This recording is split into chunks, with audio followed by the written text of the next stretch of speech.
The latest in assistance robots for the elderly and physically challenged are on display in Tokyo. The New Energy and Industrial Technology Development Organization hosted the event.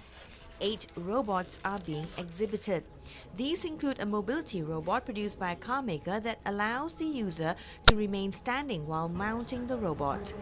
It is capable of moving at a speed of up to 6 kilometers per hour. Users change direction by shifting their weight. Also on display is an electric wheelchair developed by a private sector firm. It is equipped with a sensor. Brakes are automatically applied when it detects objects and uneven surfaces, including steps. Another robot developed by an electronics maker helps the user move from a bed to a wheelchair with ease. An official from the organization said expectations are high for home assistance robots amid Japan's rapidly aging society and labor shortage, but safety concerns still remain. He said his organization will carry out thorough tests so that these robots can be put to use by a wide range of people. A new organization in Tokyo will set up an online broadcasting station between Japan and South Korea to deepen understanding between the countries. Japanese people who have cultural and business relations with South Korea on February 14th launched the organization. About 40 people attended a ceremony in Tokyo. The organization plans to open an internet broadcast station from June to show programs on local culture and tourism of both countries. The 24-hour programs will be available in 3 languages: Japanese, Korean, and English. Viewers can watch them via its website and on YouTube. The joint broadcasting idea is modeled after a public broadcast system jointly established by France and Germany in 1992. The goal was to promote mutual understanding after the 2 great wars of the 20th century. Ken Tobioka is a board member of the organization. He hopes the joint channel will contribute to improve the relationship for future generations in Japan and South Korea. Japan's largest camera exhibition has kicked off in Yokohama near Tokyo, displaying the latest photo imaging technology. 115 companies and organizations from Japan and overseas are exhibiting their latest cameras and smartphone equipment. The 4K ultra-high definition cameras are drawing great attention from visitors. The 4K provides images that are 4 times sharper than current high definition. Instant photo printers for smartphones are also on display. The chairman of the Camera and Imaging Products Association, or CIPA, said the event features the latest cameras for various ways of entertainment. He said he wants to make many people enjoy arranging the photos they take. A Japanese cultural fair is underway in New York to introduce Japanese cuisine and food products. Japanese departmental store chain Isetan Mitsukoshi Holdings hosted a tasting event of dashi soup and other traditional Japanese ingredients in Manhattan. Dashi soup stock is taken from dried bonito and kelp, which serves as the basis for many Japanese dishes. The event is part of the Cool Japan campaign. Around 20 guests, including bloggers specializing in food, were invited. They tasted miso soup and other Japanese dishes using dashi and traditional ingredients. They were also served sparkling sake rice wine similar to French champagne. One of the guests was intrigued by the effect of dashi and said it would be great for use in home cooking. I'll be curious to see how it can be used in other cuisine, not only Japanese. So I don't know if you know any restaurant that use it, any non-Japanese restaurant that use it, let me know because I'd like to try.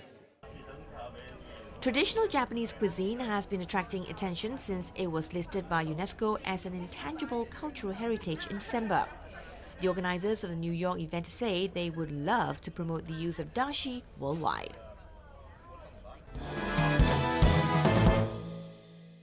Historical documents recording the atrocities committed by Japanese soldiers during the 1937 Nanjing massacre in China have become open to the public for the first time by Nanjing archives recently. The documents include 183 volumes recording detailed information and statistics on corpse burying, refugee relief, and investigations into the invaders' slaughtering and looting. The Nanjing archive said the documents' authenticity and authoritativeness are unquestionable because they were recorded by an investigation council tasked by the Nanjing government at the time. A statistics table lists in great details war crimes committed by Japanese invading army, including the designation of the Japanese military units. A statistic table made by the No. 1 burying team under the China Red Cross Society in Nanjing records the number of corpses collected and buried since January 1938, about half a month after the Nanjing massacre. Authorities in Nanjing are planning to submit these documents to the UNESCO for being listed in UNESCO's Memory of the World Register, which includes such items as the diary of Anne Frank.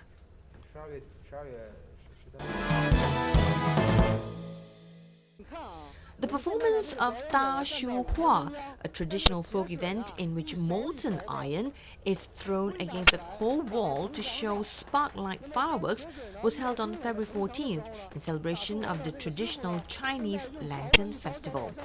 The show of molten iron splashes, a unique folk art performance in Yuxian County, north of China's Hebei province, was staged in Nuchuan town, where a square was built specially for the event years ago.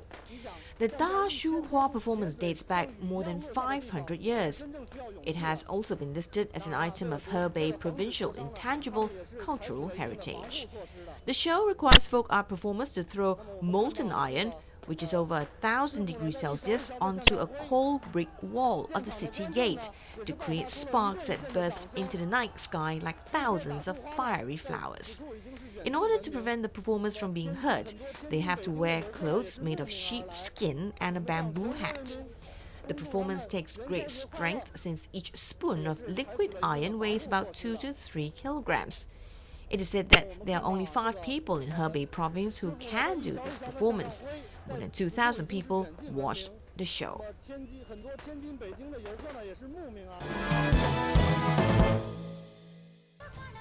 The Pongal Mahotsavam is the most important festival of Attukal Bhagavati Temple.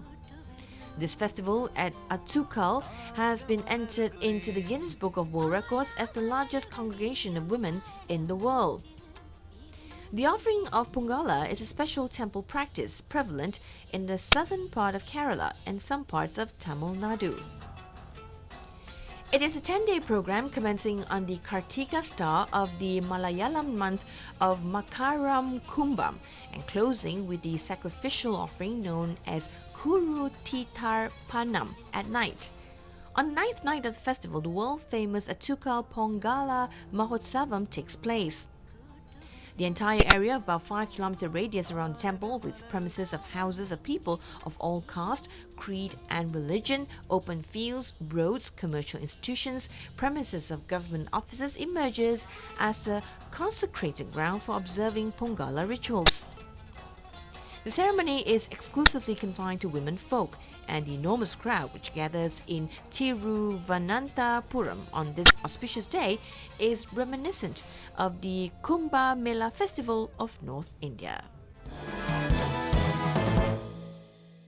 Thousands of cattle owners from villages across India are gathering at the town of Nagaur to trade their livestock.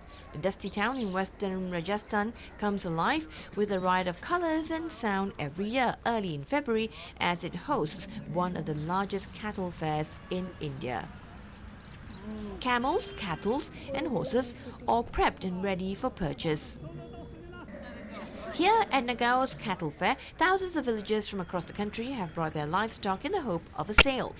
According to the organizers, more than 50,000 bulls, camels, cows, buffaloes and horses are traded here every year.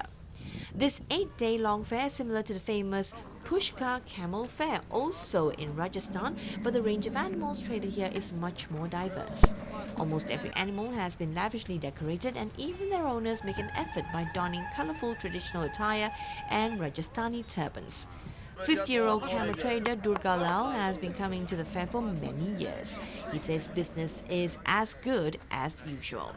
Another cattle seller, Ram Kishore, is a policeman by trade and a native of Nagaur, say cattle trading is his family vocation. For these much-in-demand horses, the price is negotiated based on the animal's lineage and breed. The highest price for a pedigree horse on sale at the fair is 1 million rupees. According to traders, the price of cows and camels varies from 150,000 rupees to 500,000 rupees.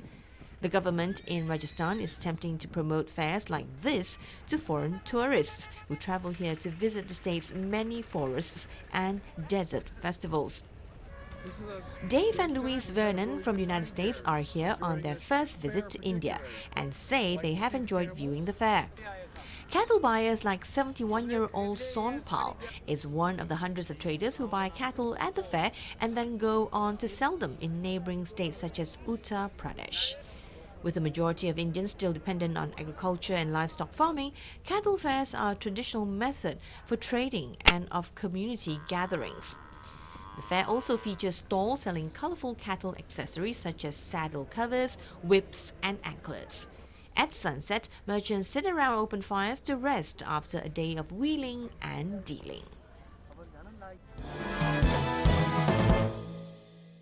The 29th Farger International Musical Festival has kicked off in the Iranian capital of Tehran with performances by 18 music bands. This year's festival has been divided into the international popular and international sections. Bands from 12 foreign countries including Armenia, Austria, Italy, Russia and Norway are present in the competitions.